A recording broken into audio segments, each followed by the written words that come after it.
Bismillahirrahmanirrahim. Assalamualaikum warahmatullahi wabarakatuh. Perkenalkan, kami dari kelompok 4 ingin mempresentasikan bab 5 yaitu berjudul Scope Management yang beranggotakan saya sendiri Rizky Ramadan, ada Noviana Saleh Hakim, dan Yuna Andriana.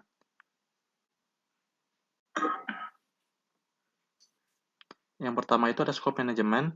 Pada Scope Management ini kita memiliki ide bagus tentang apa yang perlu dilakukan, maka kita perlu melacak ruang lingkup saat pekerjaan proyek sedang berlangsung.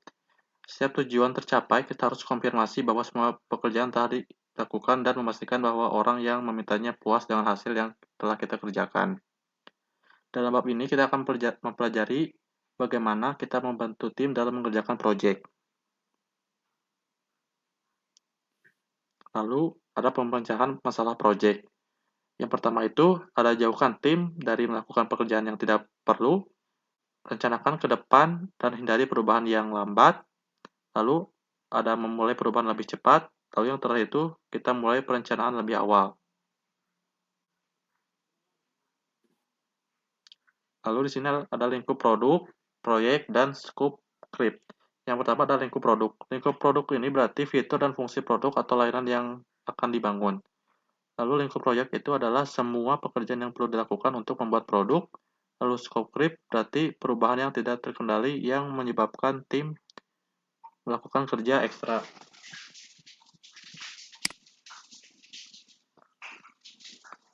Lalu ada rencana manajemen. Rencana manajemen ruang lingkup menjelaskan bagaimana menuliskan ruang lingkup. Pastikan rencana manajemen itu selalu update. Lalu ada beberapa masalah ruang lingkup. Yang pertama itu ada tim mengalami kesulitan mendapat proyek. Lalu yang kedua itu ada banyak kesalahan pada awal proyek. Lalu yang ketiga itu ada sponsor dan pemangku kepentingan tidak dapat diprediksi. Lalu yang terakhir itu ada banyak sekali perubahan. Lalu ada peta pikiran. Peta pikiran ini digunakan untuk memvisualisasikan ide-ide yang berhubungan satu tim dengan tim yang lainnya.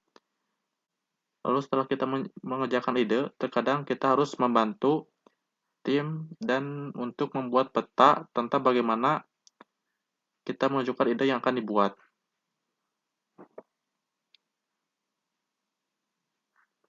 Lalu ada teknik DLP. Teknik DLP ini merupakan cara untuk membiarkan semua orang dalam kelompok memberikan pemikiran mereka tentang apa yang seharusnya ada dalam produk. Biasanya tools yang digunakannya itu yang pertama itu diagram afinitas, yang kedua itu ada brainstorming. Brainstorming ini merupakan cara yang paling umum untuk digunakan dalam mengumpulkan persyaratan. Yang terakhir yaitu teknik kelompok nominal, merupakan bentuk dari brainstorming di mana kita bisa menuliskan ide-ide yang akan ditentukan dan meminta kelompok untuk memilih mana yang paling mereka suka. Lalu di sini juga kita bisa menggunakan kuesioner untuk mendapatkan persyaratan dari kelompok orang yang lebih besar. Lalu di sini adalah menentukan ruang lingkup proyek. Yang pertama itu kita bisa menentukan dokumen persyaratan. Semua persyaratan akan dikumpulkan di define scope.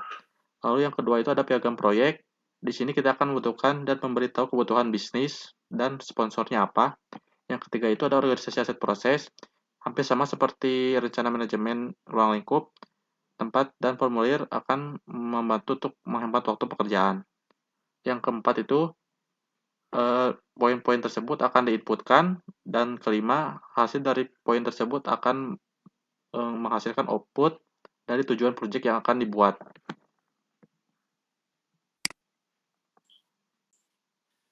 Selanjutnya, pernyataan ruang lingkup. Yang pertama, membuat struktur rincian kerja. Nah, di sini proses yang paling penting dalam area pengetahuan manajemen lingkup, karena disinilah benar-benar mengetahui gitu semua pekerjaan yang akan kita lakukan. Nah, yang kedua, menginputkan untuk WBS yang berasal dari proses lain. Nah, di sini kita bisa melihat semua input yang kita butuhkan dalam pembuatan WBS nanti itu. Yang ketiga, ada memecahkan pekerjaan. Nah, ini salah satu cara untuk mendapatkan gambaran jelas pada sebuah proyek. Nah, yang keempat, menguraikan berdasarkan proyek atau fase. Lalu ada poin-poin dalam WBS Yang pertama, input untuk pembuatan WBS. Itu output dari proses define scope dan collect requirement. Ada requirement dokumen dan project scope statement. Selanjutnya ada untuk menyelesaikan WBS. Nah, akun kontrol ditetapkan untuk paket kerjaan. Lalu ada proses lingkup kontrol. Di antaranya itu yang pertama, menunjukkan pekerjaan. Ini datang langsung dan dikelola proyek untuk mengeksekusi proses dari serta untuk memberitahu bagaimana tim yang sedang melakukan pekerjaan proyek tersebut. Lalu yang kedua ada matriks ketertelusuran.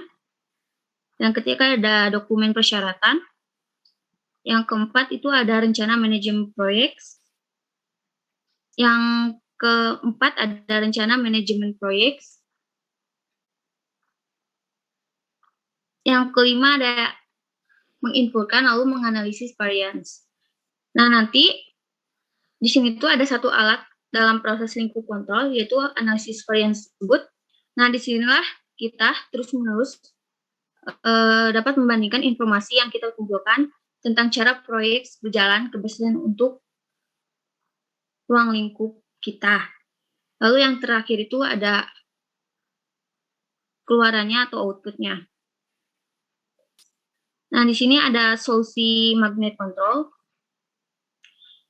Yang pertama, kita harus mengetahui bahwa kita harus membuat perubahan.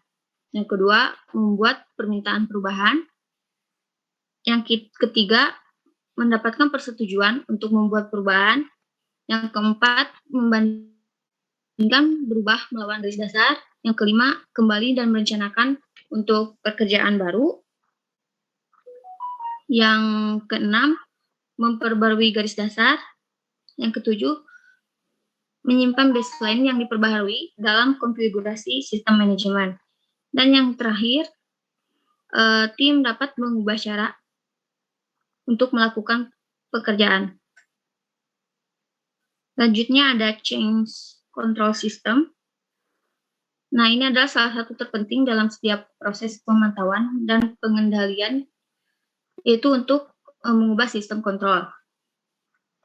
Cara kerjanya, yang pertama kita butuh lebih pemandangan, yang kedua manajemen lingkup atau rencana, yang ketiga kita perlu menambahkan lebih banyak pemandangan, berubah permintaan, yang keempat mengubah kontrol program, yang kelima persetujuan, yang keenam merencanakan manajemen proyek, yang ketujuh manajemen proyek sistem informasi, dan yang terakhir buat pengubahan.